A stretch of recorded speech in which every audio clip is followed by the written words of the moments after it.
Selon Jean Bonin Kouadio, la résidence de Pascal Affi-N'Guessan, président du FPI et porte-parole du Comité national de transition, CNT, sous blocus depuis une semaine, en dépit de son arrestation vendredi dernier, ne posséderait plus de vivres suffisantes pour alimenter la maisonnée. Dans la déclaration ci-dessous, le porte-parole du candidat du FPI relate le calvaire que vivent épouses et enfants de Pascal Affi-N'Guessan depuis une semaine, interdits, qu'ils sont, de sortir et de recevoir une quelconque visite.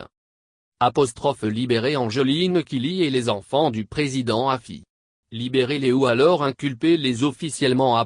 Jean Bonin.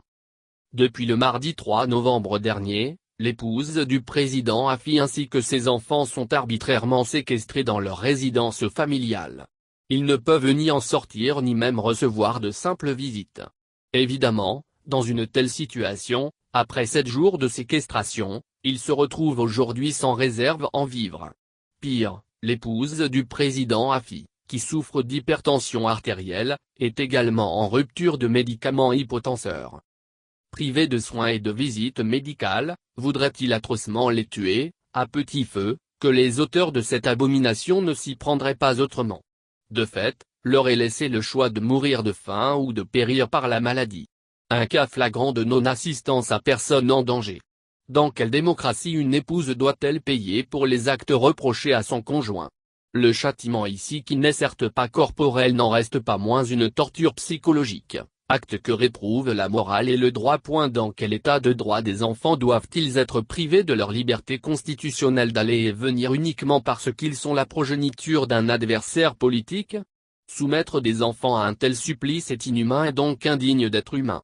Dans quel pays sérieux est-il permis d'affamer femmes et enfants et de les assigner à résidence sans aucune décision administrative ou judiciaire qui justifierait cette détention de fait? Je le sais parce que les avocats de la famille se sont entendus dire par le procureur de la République, Richard Adoux, qu'il n'a pris aucune décision à l'effet de les priver de leurs droits. Quel est l'intérêt de continuer à restreindre les libertés fondamentales d'une famille tout entière, notoirement apolitique, alors que celui qui est supposé être l'auteur du crime est lui-même déjà entre les griffes de la justice? Nul n'est besoin de faire du juridisme ou de citer les nombreuses conventions internationales sur la protection des droits de l'homme auxquelles notre pays est partie. Je me contenterai juste de citer le préambule de notre Constitution. Oui. La Constitution ado de 2016.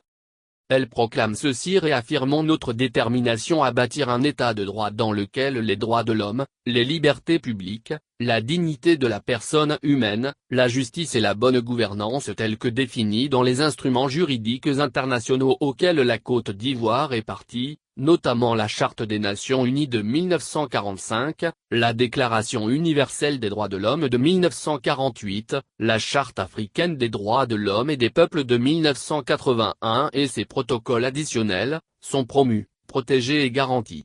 Cette façon de violer les droits humains, on la retrouve principalement dans les voyoucraties, les criminocraties et les régimes tyranniques.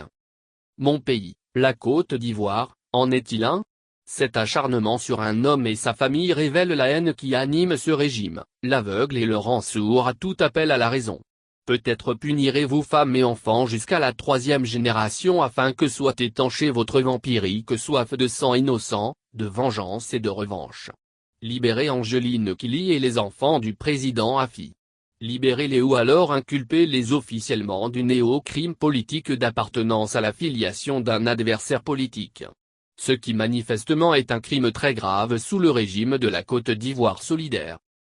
Faites-le, au moins vous aurez ainsi donné une apparente base légale à cette forfaiture déshumanisante qui déshonore encore plus le régime dont le slogan est vivre ensemble.